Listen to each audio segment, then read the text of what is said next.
Namaskar, everybody.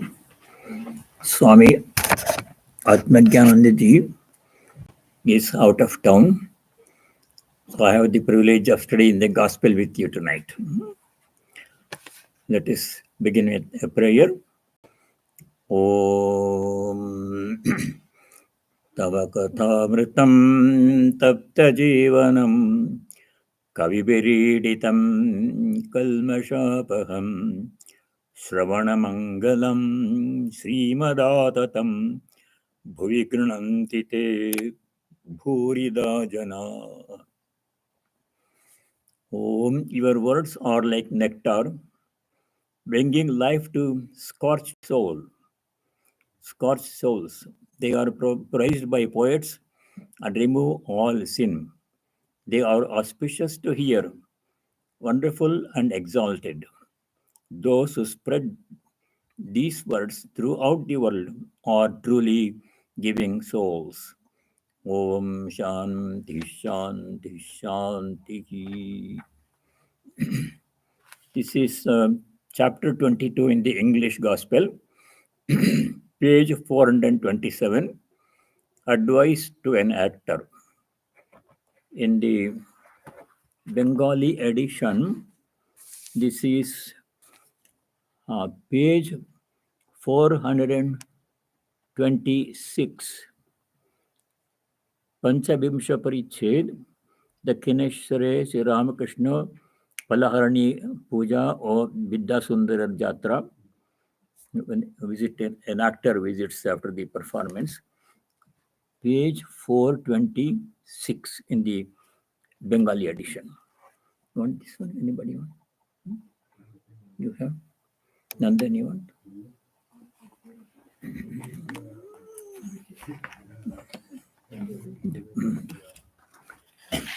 Advice to an actor.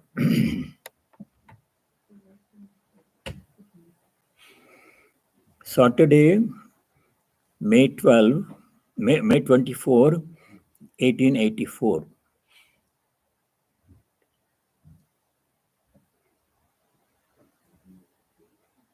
Okay. Sri Ramakrishna was sitting on the small couch in his room. Rakhal M. and several other devotees were present. A special worship of Kali had been performed in the temple the previous night. In connection with the worship, a theatrical performance of the Vidya Sundar had been staged in the Nat Mandir. The master had watched a part of it that morning. The actors came to his room to pay him their respects. The master, in a happy mood, became engaged in conversation with a fair-complexioned young man who had taken the part of Vidya and played his part very well. Master to the actor, your acting was very good. If a person excels in singing, music, dancing, or any other art, he can also quickly realize God provided he strives sincerely. Excellence in any art, dancing, music, singing, painting, they require total dedication, complete concentration, and those qualities are necessary for God realization. So if somebody is well versed in this, one of these arts, it's easier for them to realize God. Sri Ramakrishna says. Just as you practice much in order to sing, dance, and play on instruments, so one should practice the art of fixing the mind on God. One should practice regularly such disciplines as worship, japa, and meditation. Then he asked the young man a question. Are you married? Any children? I remember the same question he asked of M in their second meeting. Actor, yes, sir. I had a girl who died.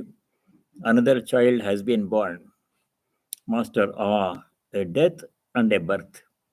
And also quickly. You are so young. There is a saying, my husband died just after our marriage. There are so many nights for me to weep. You are no doubt realizing the nature of worldly happiness.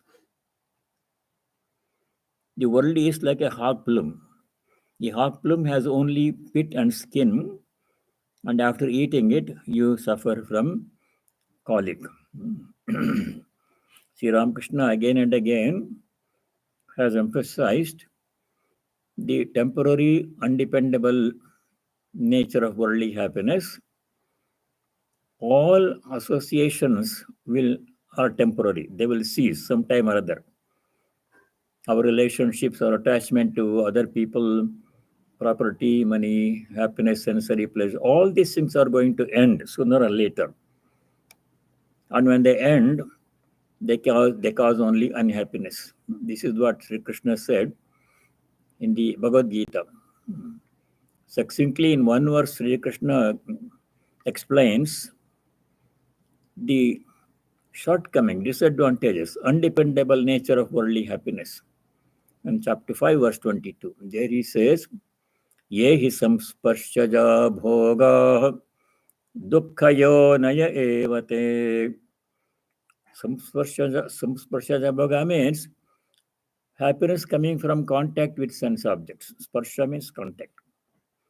Happiness coming from within, the joy of the self, that is permanent, eternal, infinite, does not change. But all happiness coming from outside, including our own bodies, is also an object, is temporary. Adyantavanta, they have a beginning and an end. Therefore, a wise person, Buddha natesha ramate, does not take any delight in worldly pleasures, does not hanker, does not seek them. So that is the message has been conveying in many places in the gospel. The world is like a hog plum. The hog plum has only pit and skin, and after eating it, you suffer from colic. You are an actor in the theater. That is fine, but it is a very painful profession. You are young now, so you have a full round face. Afterwards, there will be hollows in your cheeks. Almost all actors become like that. They get hollow cheeks and big bellies. Laughter. There is a fate of all matter. The body, mind, they're all mind. Mind is also matter, fine matter. Sooner or later, they disintegrate. And a time will come, even when all the sense pleasures, objects are available for pleasures, the body becomes unable to enjoy them. The enjoyment of pleasures for some time rapidly depletes the acuity of sense organs to enjoy them. This wisdom, the enjoyment of sense pleasures coming from objects outside, is temporary. It does not last long, and it leaves only pain and happiness remain. This was the realization. This is the wisdom that little boy Nachiketa said in the Kathopanishad. Yama offers him all kinds of things. Instead of the self-knowledge which Nachiketa was seeking, the young boy, Yama offers him the large kingdom. As large kingdom as you want, you can choose, he says. Yama says to Nachiketa. Bhumer Magadaitan Murnishwar. There's no limit. As large a kingdom as you want, you can choose. I'll give you. And everything else that goes with the kingdom, queen, horses, chariots, dance, music, treasury, everything, and a long life to enjoy all these things. When these things are offered, any other ordinary person would have been happy, very happy, and you would have taken them, but not Nachiketa. He says something very insightful. Nachiketa refuses all these offers. Young boy. And he says, these are today, tomorrow they are not there. Shobhava Murtyasya Yadantakaita. In the 15th chapter of the Gita, we are studying the Ashwatha tree. Ashwatha means that it does not stay tomorrow. Shwaha means tomorrow. Nastata does not stay. Everything in the world is like that. So a wise person does not take any delight in them. And Nachiketa also says, Sarvendriyanam jarayanti tejaha. Indriya means sense organs. All the five sense organs of perception, five sense organs of action, and the 11 sense organ mind, they all quickly lose their ability to enjoy sense pleasures after some time. Yes, Ajati, the king, found out from his own experience. That is what the message, that's the message Sri Ramakrishna is trying to convey to this young man. He says, you are young now, so you have a full round face. Afterwards, there will be hollows in your cheeks. Almost all actors become like that. They get hollow cheeks and big bellies. When somebody is young, face is round, full, beautiful, handsome, everything, then, and the dimples are there. After some time, the dimples turn into wrinkles. And people don't want to look at those things. They don't like to have wrinkles. You can see this in the case of bodybuilders. Very many great bodybuilders have died much younger than they would have if they had not done that. They do so much exercise, so much care of the body. That's the main thing for them. The body is the main thing. And develop big muscles, strong muscles and everything. For how long? For some time. After some time, the body becomes like every other person's body, old and sick and not beautiful. Not everything will be lost. Temporary nature of worldly pleasures. In the same way, your hollow cheeks reminds me of Shankaracharya's one verse from the Bhajagovinda Stotram. Angam galitam politam mundam dashana vihinam jatam tundam vruddho yati grihitva dandam tadapina munchati asha pindam. When a person is young, everything is handsome and beautiful, black hair and round face and everything. With time, what happens? Angam galitam. The sense organs lose their ability to enjoy sense objects. Galitam mundam. Hair, all the hair will fall out or become turned or they will not there at all. Dasanavahiram jatam tundam. The face which at one time looked so handsome, all the teeth will be lost on what old person's face. Vruddhoyati grihitva dandam. Vruddha means an old man. When you are youthful, you're strong, very strong body, you can walk and run and do things. Grihitva dandam vruddhoyati. Dandam means a staff, walking stick or walker. Cannot even stand without the help of a walking stick or walker. That's the fate of all bodies. Therefore, dependence on bodily beauty, pleasures is not right. Why did I say to watch your performance? I found the rhythm, the music, and the melody all correct. Sri Ramakrishna is praising the good acting of that actor. Then the Divine Mother showed me that it was God alone who acted in the performance in the roles of the players. Many times in the Gospel, Sri Ramakrishna has given the same message. It is God alone who has become the whole universe, all the beings in it. Sometimes he says God alone has become the universe and all the 24 cosmic principles and everything. Sometimes says the Divine Mother herself has become the universe and everything in it. So everything is divine alone. So the Divine Mother showed me that it was God alone who acted in the performance in the roles of the players. Same thing in the world. So many beings are there, human beings, other beings. Everybody playing their part is Lord alone, God alone playing the part of all these beings. He alone is there. That was the message. Actor, sir, what is the difference between lust and desire? Very good question. What's the difference between lust and desire? Master, lust is like the root of the tree, and desires are branches and twigs. Lust is the root cause. Lust is the basic feeling of incompleteness, imperfectness, emptiness, something missing. That feeling we all have. Actually, according to Vedanta, everything is Brahman. All are Brahman. Sarvam Kalvidam Brahma, the Upanishad says. And Brahman is infinite, eternal, Satyam Jnanam Anantam Brahma. Infinite, there is no gap, there is nothing lacking, complete, perfect. That is Brahman. But we are not experiencing that complete, perfect nature. We are experiencing emptiness. Everybody has something that they feel that they don't have, that they want to have. It's a feeling of incompleteness, hiatus. I don't have this, I want to have it. If I have it, I'll become happier, fuller. So that feeling of incompleteness, not being full and perfect, not experiencing one's perfect, full nature, that feeling of incompleteness, that is lust, that is the basic desire, root cause of all desire.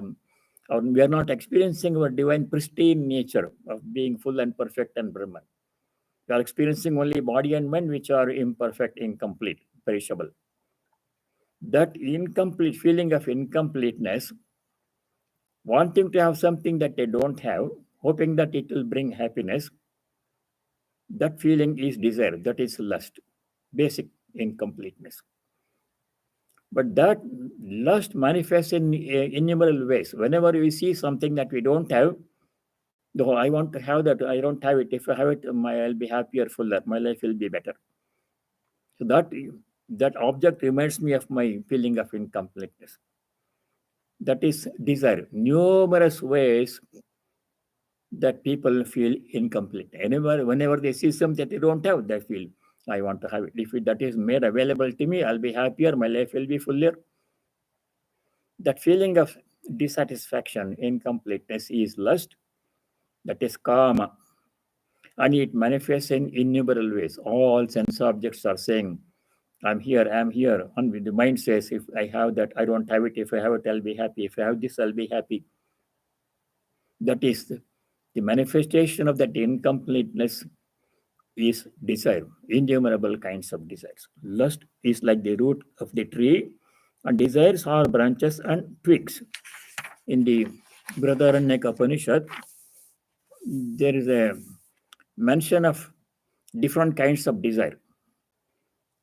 Basically, three desires are mentioned in the Upanishad, Brihadaranyaka Upanishad. They are Vitteshana, Putreshana, Lokeshana. Eshana means desire, feeling of incompleteness, not having something, want to have it. So I'll be alive, my life will be fuller, happier, I'll be happier. So there are basic three kinds of desires. One is very powerful desire in people is Putreshana, desire for a progeny. Putra means son or children, grandchildren, everything.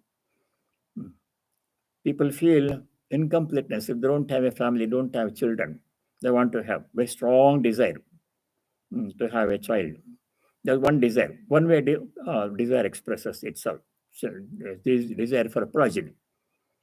And second thing is Vitteshana. Vitta means money or any object, any sense object like house, property, car, all those things that people try to find happiness in them, acquiring them.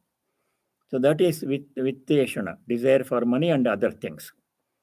If I have more money, I'll be happier. If I have bigger house, I'll be happier. If I have another better car, electric car, I'll be happier. Like that one. That is the expression of Vitteshana in numerous ways. Then the third kind of desire in the Upanishad, it says, Lokeshana. Loka means this world. Enjoyment of all kinds of worldly things. Fame and sensory pleasures, good position, good health, beauty, youth, all those things. Money, all those things. Enjoying the pleasures of this world. Not only this world, the world hereafter also. Some people want to enjoy in this world and they want to continue enjoyment in the heaven also. They do certain worship, yaga, yajnas, all those things in the Vedas they are described. If you perform this yoga, you will go to that loka. There you will stay for so many thousands of years enjoying this kind of pleasure like that one. all the desires are only one feeling of incompleteness. They manifest themselves in innumerable ways. So one cannot completely get rid of the six passions. The six passions, they are called the enemies. Ari, Shat, Varga. Shat means six, Varga means group, Vari means enemies, group of six enemies. Lust, anger, greed, pride, jealousy, and delusion. Kama, Krodha, Lobha, Moha, Madhamasa. We are familiar with those things. Those are different ways in which this feeling of incompleteness manifests, expresses itself in our life. Anger comes when your desire is not fulfilled. Desire comes because of ignorance of our complete perfect nature. Ajnana, ignorance of our complete perfect nature, inherently we are complete and perfect Brahman. Not knowing that one, not experiencing that one is the cause of desire.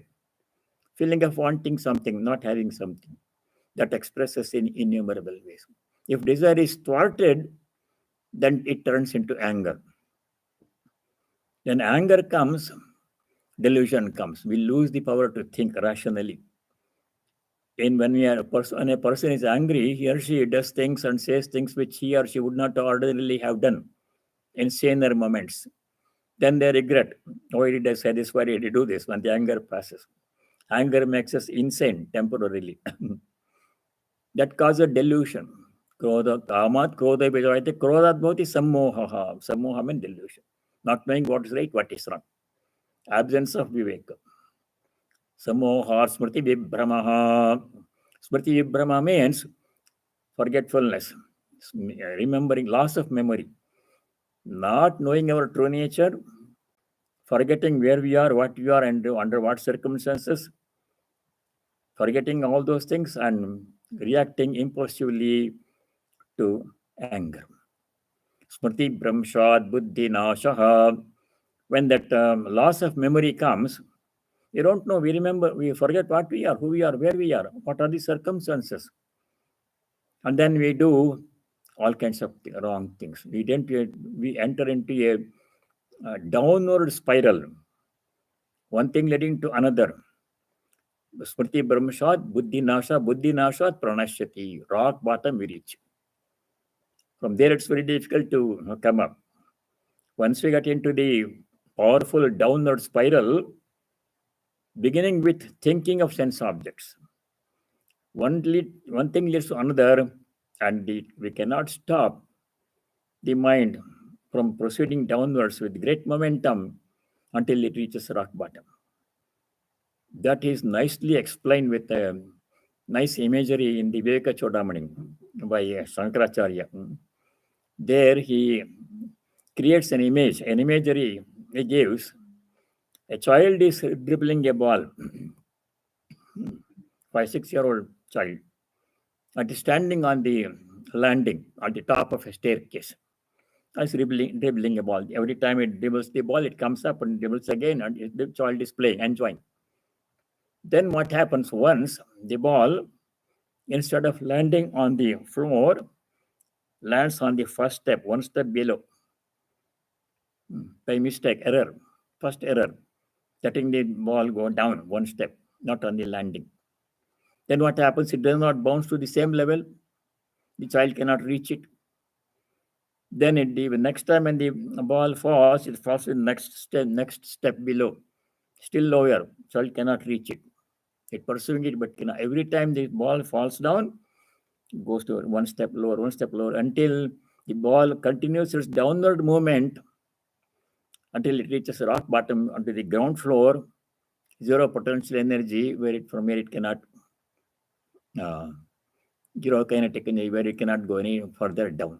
The rock bottom. That's what happens to human personality. If you don't control at the beginning the desire, just when it rises, then we get stuck in the downward spiral, leading to rock bottom.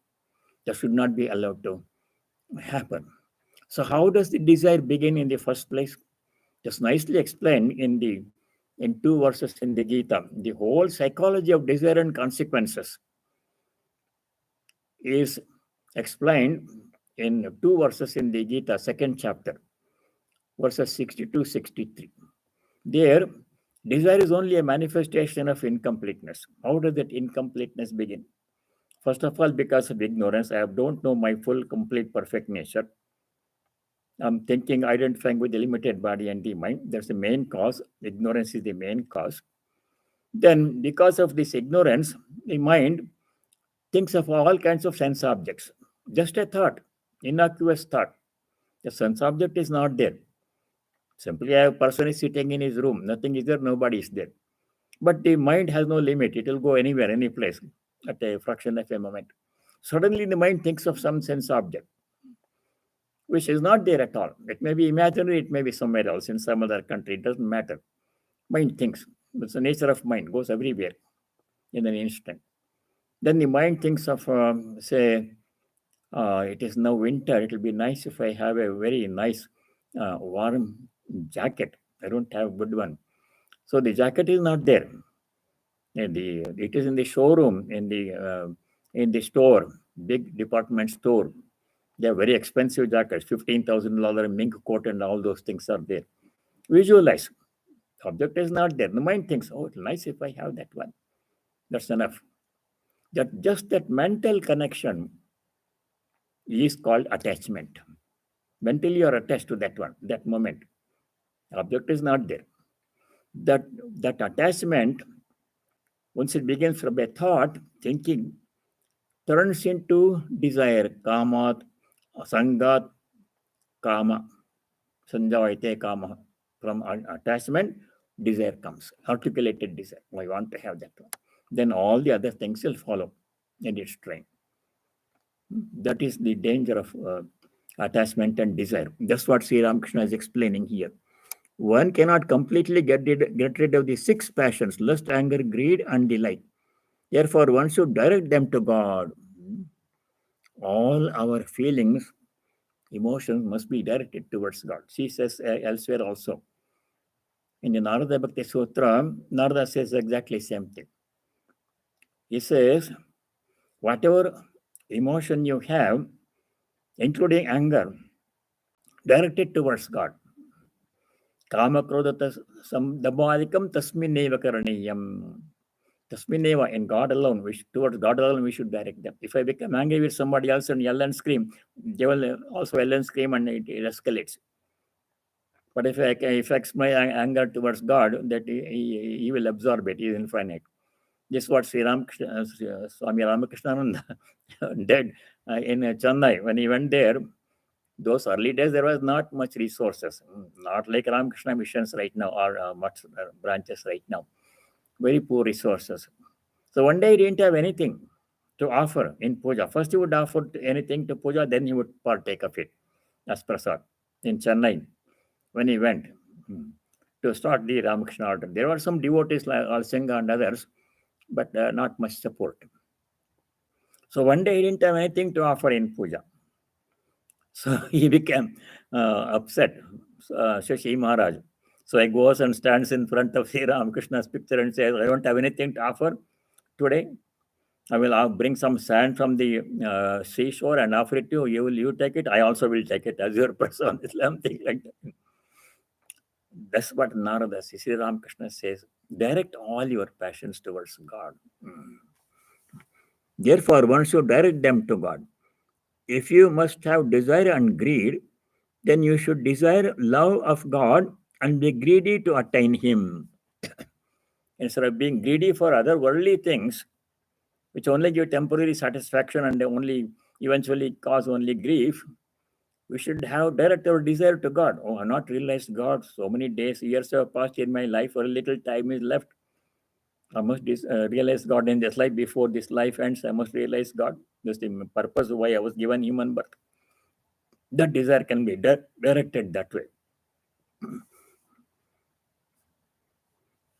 If you must be conceited and egotistic, then feel conceited and egotistic, thinking that you are the servant of God, the child of God. People are very proud of their position, power. I'm the CEO of this company, I'm the ambassador, I'm this and that. But instead of thinking like that, which are all temporary positions. I can say I'm a devotee of God, I'm a child of God, I've taken the name of Sri Ramakrishna, I've taken the name of God. What can bother me? I'm a child of the king. That kind of pride, although it's pride also, it's a sattvic kind of pride. It is, Sri Ramakrishna calls it pakami, that is ripe ego. Ego is eventually attached, that also has to go, but it's better than unripe ego. Instead of saying I'm the head of this place, I have so much money, I have so much knowledge, I can say I have devotion to God, I'm a devotee of God, I'm trying to realize God, like that one. That's a little bit better. Eventually, it also has to leave us. If you must be conceited and egotistic, then feel conceited and egotistic, thinking that you are the servant of God, the child of God. A man cannot see God unless he gives his whole mind to him. The mind is wasted on woman and gold. Take your own case. You have addressing the actor. You have children and are occupied with the theater. The mind cannot be united with God on account of these different activities. Worldly preoccupations, job and family and work and all these things, they occupy our mind most of the time. You cannot give them up also. If you are a householder, if you have a job, then you have to keep the job and earn money and take care of the family, and a lot of duties are there. So what's the way? I cannot give it up completely, worldly life. Some monks can give, they are wandering monks, they don't have anything, no preoccupation. They just won't bother about anything. They don't have to worry about money and earning or anything. They wander from place to place, taking the name of God all the time. At night, they sleep somewhere on a river bank or under a tree or wherever, or in an old temple. Nothing, no possessions, no job, no worry, only God. But many people cannot do that one. Even Swamis have to have an ashrama, a place to stay, and once you have a place to stay, there's a lot of work to be done to maintain it, fundraising, all these things will come in its train. Unless he gives a whole mind to him. The mind is wasted on woman and gold. Take your own case. You have children and are occupied with the theater. The mind cannot be united with God on account of these different activities. As long as there is bhoga, there will be less of yoga. As long as there is bhoga, will be less of yoga. Bhoga means enjoyment of worldly pleasures. That is the main thing at one stage of life. As long as the desire for enjoyment is there, so long there is no yoga. Yoga means a spiritual path leading to God, any spiritual path leading to God. So the more we go towards the west, less we are away from the, farther away we move from the east. So the more we are occupied with worldly preoccupations, we cannot get close to God. We'll be further moving farther away. So what can the actor do? He has children, wife, and family, and a job. He has to work. Furthermore, bhoga begets suffering. Worldly pleasures end in suffering. It is said in the Bhagavata that the Avadhuta chose a kite as one of his 24 gurus. In the Bhagavata, there is a story of a Avadhuta. An Avadhuta is a person of highest realization who is atyashrami. He has no ashrama. He has transcended the sannyasa ashrama also. He does not have to conform to any social norms and conventions of sannyasa or anything. Totally free person.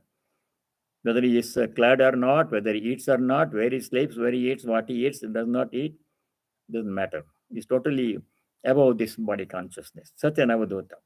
There was one such Avadhuta in the Bhagavata story. And he got all the Vedanta lessons from nature. For example, by looking at a tree, we look at the tree every day, all the time, but does not make any impact on our life. But Avadhuta saw the tree and he got the lesson of forbearance. Tarorape Sagishnuna Asyatinema Prabhu says. This tree stands there throughout the year in rain and shine, snow and shower, giving its product. If people cut one branch of the tree, through other branches, it will give the same product. If the people cut the whole tree, then it offers itself as a timber, wood for burning or making furniture. Stands there without complaining, day and night, in all the seasons. In the same way, No matter what happens in life, so many problems will come, vicissitude, suffering will come, but a Chittaprajna remains unperturbed, remains calm, regardless of what happened. So that is one lesson he got from the observing a tree. We observe the same tree, but we don't get the lesson of equanimity, forbearance. And he saw a kite one day, Devadutta. The kite was holding a fish in its beak. The kite had a fish in its beak. So it was surrounded by 1,000 crows. The kite had caught a fish. The certain birds, they have this ability to come, they had spot a fish under the water. In a smooth curve, they come, dive into the water, catch the fish in their beak, and go up. One smooth movement. So one such bird was holding a fish in its beak, and so many crows noticed that fish in the bird's beak, and they wanted to have they snatch the fish from it, the bird. They pursued it wherever the bird went. The crows followed them, making a lot of sound, caw caw caw, like that, pursuing it, trying to snatch the fish from its beak. The kite had a fish in its beak, so it was surrounded by 1,000 crows. Whichever way it flew with the fish, the crows pursued it, crying caw caw. When all of a sudden the fish dropped from its beak, the crow flew after the fish. The crows flew after the fish, leaving the kite alone. As long as the kite was holding the fish in its beak, the crows were after it. They wanted the fish. They didn't bother about the bird. The moment the bird became so tired, it could not find a place to stay and eat the fish in peace. The crows would not let it. So the fish fell from its beak and the bird flew away, and the crows left the bird alone and went after the fish. So he says the significance is the fish is like the desire we have. One desire is enough to make us restless. So many problems will pursue us in our desire to fulfill our desire. Whichever way it flew with the fish, the crows pursued it, crying caw caw. When all of a sudden the fish dropped from its beak, the crows flew after the fish, leaving the kite alone. The fish is the object of enjoyment.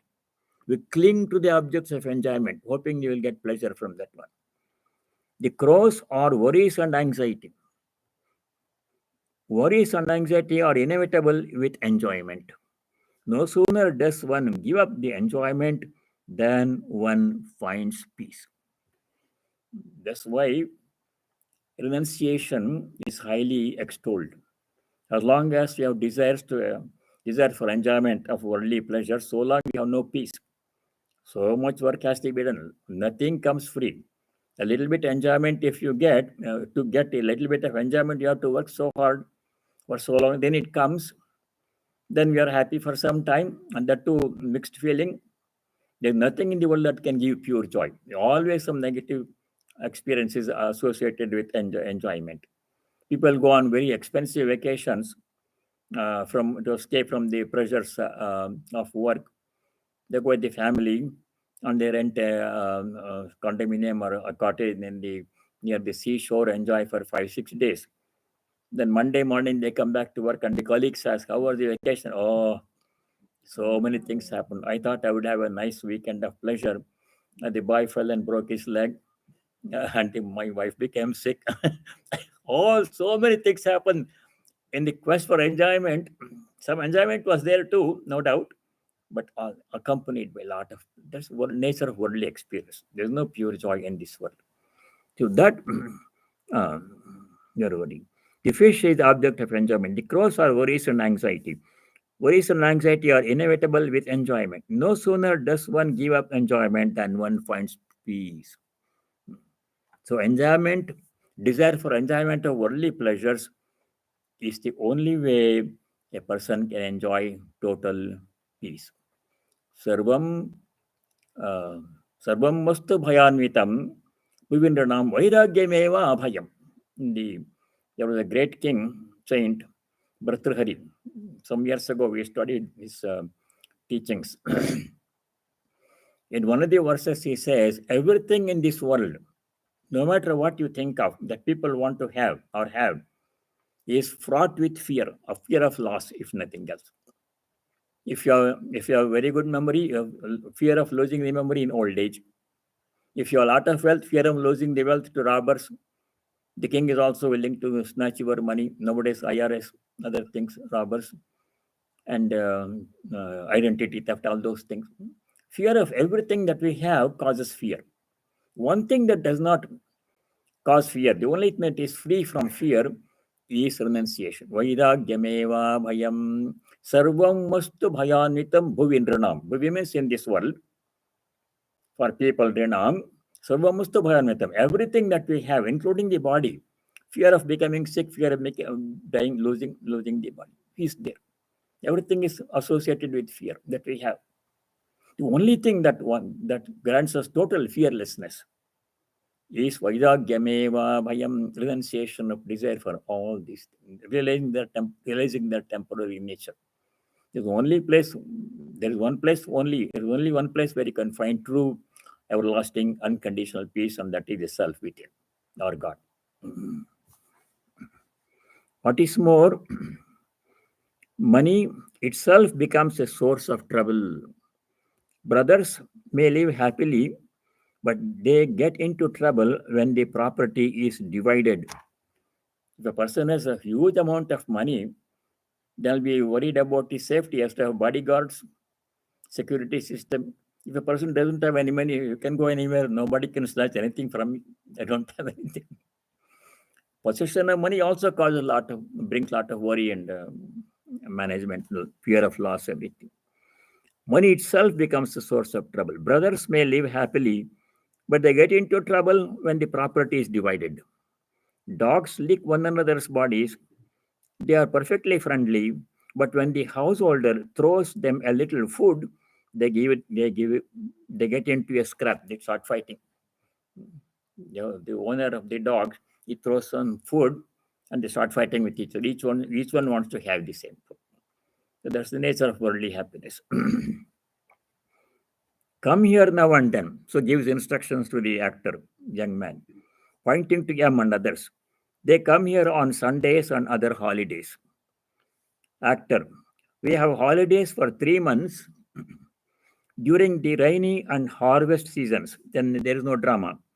It is our good fortune to be able to visit you. On our way to Dakshineshwar, we heard of 2 persons, yourself and Jnanarnava. I don't know who it is, Jnanarnava. Master, be on friendly terms with your brothers. It looks well. You must have noticed in your theatrical performance that if 4 singers sing each in a different way, the play is spoiled. Harmony. Actor, yes, sir. Many birds are trapped in a net. If they all fly together and drag the net in one direction, then many of them may be saved. But that does not happen if they try to fly in different directions. There is no harmony in family or workplace or any other place where people work together. There is no happiness. 2 people cannot get along together and work well because everybody has his own ego. My idea is better. I am better worker. You don't know anything. This kind of disharmony comes. Ego. Yes, sir. Actor. Yes, sir. No, here. Master. Be on friendly terms with your brothers. It looks well. You must have noticed in your theatrical performance that if 4 singers sing each in a different way, the play is spoiled. Actor, yes, sir. Many birds are, that we read already. Many birds are trapped in a net. If they all fly together and drag the net in one direction, then many of them may be saved, but that does not happen if they try to fly in different directions. One also sees in a theatrical performance a person keeping a pitcher of water on his head and at the same time dancing about. Master, live in the world, but keep the pitcher steady on your head. That is to say, keep the mind firmly on God. He says, in other places, Thakur has said, as long as your duty is to perform, duties either in a household or a workplace or an ashram or anywhere, perform your duties with one hand and hold on to the Divine Mother's feet with the other hand.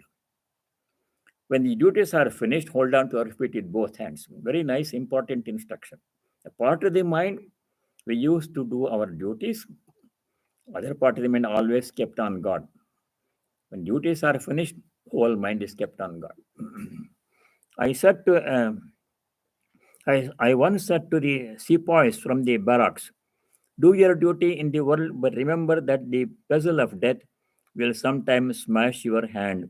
Be alert about it. Then he gives the example of the lady in a village who is pounding the paddy. That comes here. In Kamarpukur, I have seen the women of carpenter families making flattened rice with a husking machine, paddy husking machine. One woman kicks the end of the wooden beam, and another woman, while nursing her baby, turns the paddy in the mortar dug in the earth. The second woman is always alert lest the pestle of the machine should fall on her hand. With the other hand, she fries the soaked paddy in a pan. Besides, she is talking with customers. She says, you owe us so much money, please pay it before you go. Likewise, do your different duties in the world, fixing your mind on God. But practice is necessary, and one should also be alert. Only in this way can one safeguard both God and the world. Cannot give up worldly duties. Swami Brahmanji Raja Maharaj said, it's not possible for ordinary people, very high. He said, with 75% of your mind you keep on God, and with 25% do the worldly duties. Many of us cannot do that one because you have to concentrate on the job we are doing. So I give the example of a neurosurgeon. Ordinary people like us, we don't do that kind of work requiring total concentration. So ordinary duty like folding the laundry or vacuuming the floor, that we can do, and we can also repeat our mantra or japa we can do mentally. But a neurosurgeon operating on somebody's brain, very delicate operation, even with the robots these days. They found out the robots can be more accurate than human hands. They cannot think about God when they are doing that operation. Total 100% concentration required. If the neurosurgeon says Om Namah Shivaya, Om Namah Shivaya, the patient will get liberation. The surgeon will lose his job. That won't work.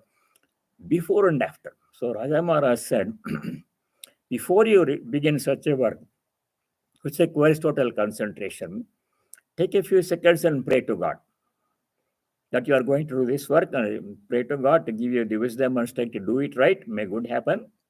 Then plunge into the work. As long as it takes, do the work. When the task is over, then take a few more seconds, a short time, to pray to God before beginning next task. Pray to God, I have done this to the best of my ability. May good happen. I won't seek any glory or fame for myself. May good happen from this work. That should be our attitude towards work. Splitting our mind, worldly duties, and God. When duties are finished, when you sit down for meditation, no worldly duties. For everything, only God. That's the ideal.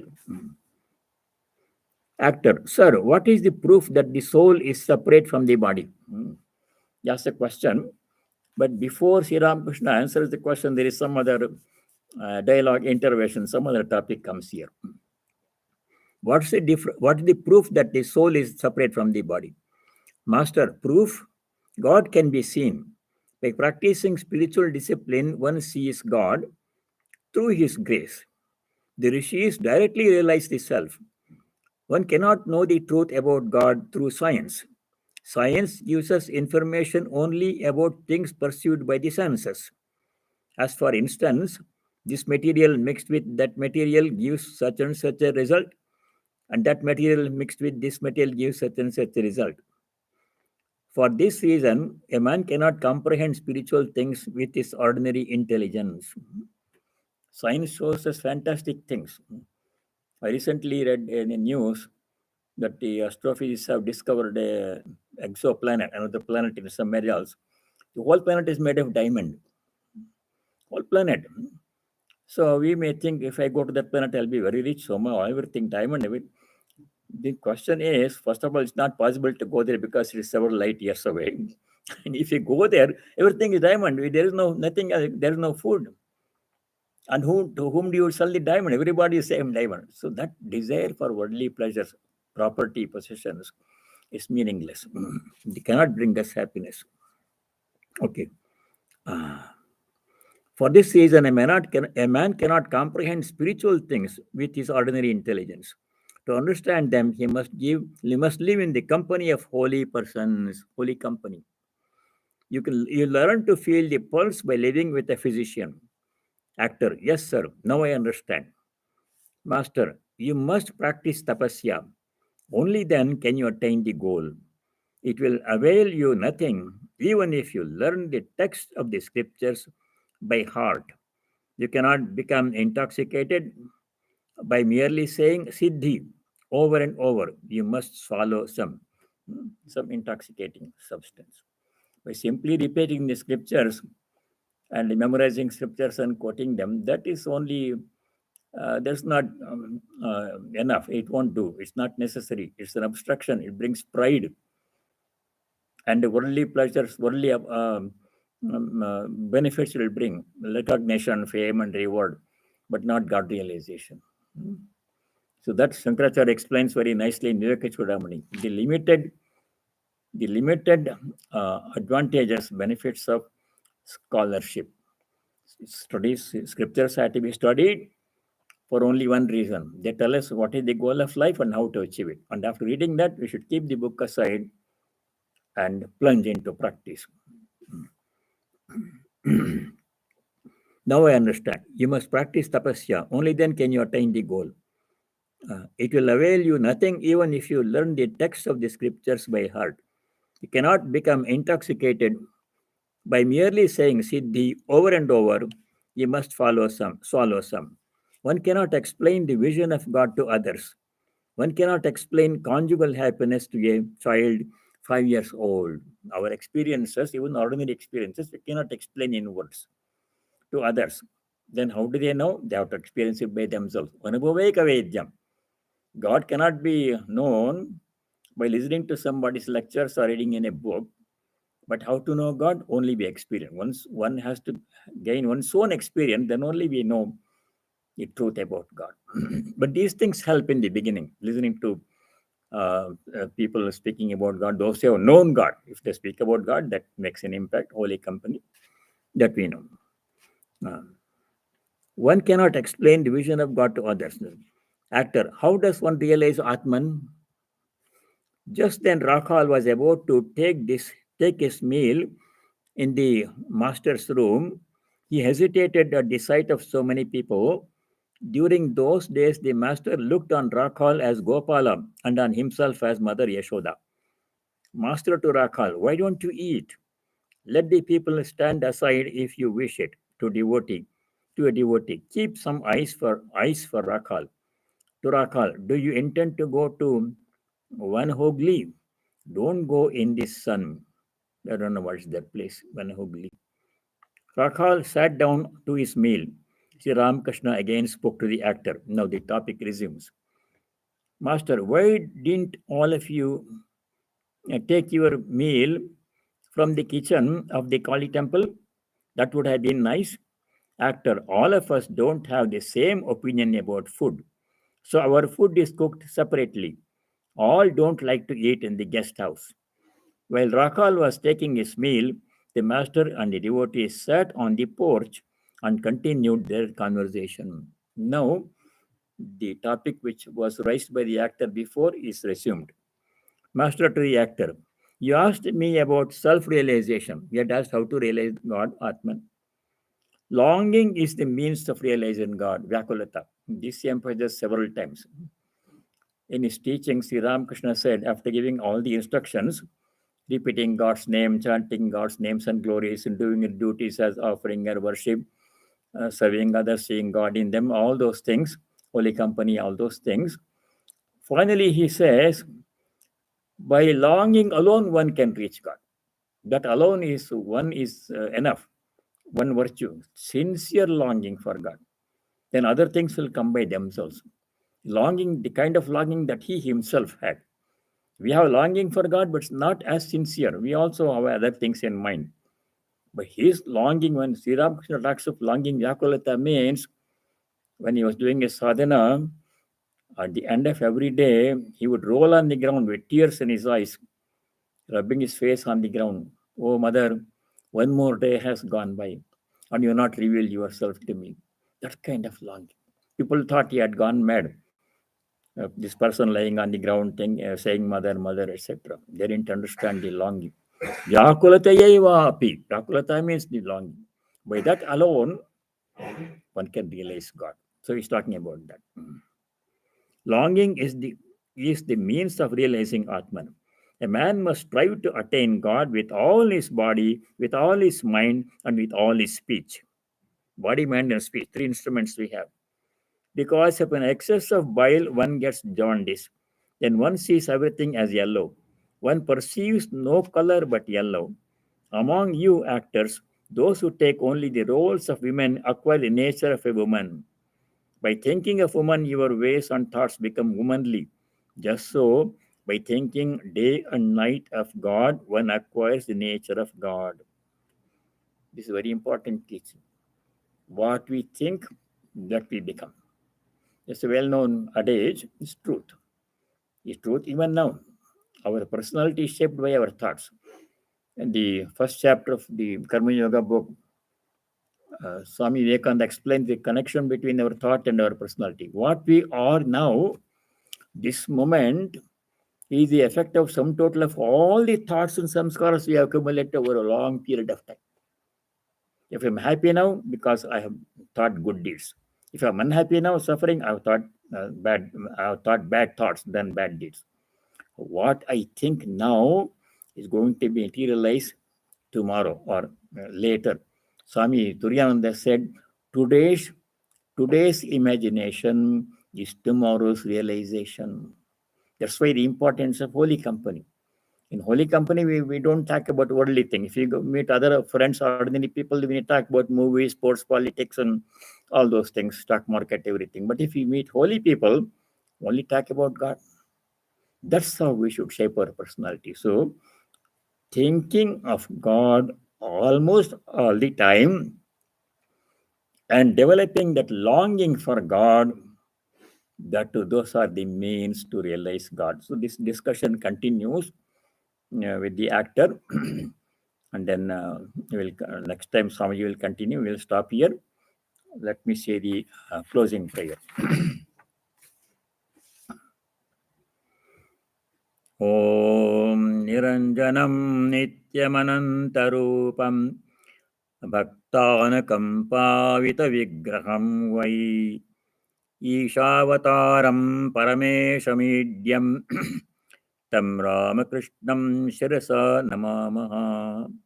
Om. We bore our heads to before Sri Ramakrishna, who is stainless, of infinite nature, whose heart melts in sympathy for his devotees, who is an embodiment of the divine and the supreme Lord, and ever worthy of our worship.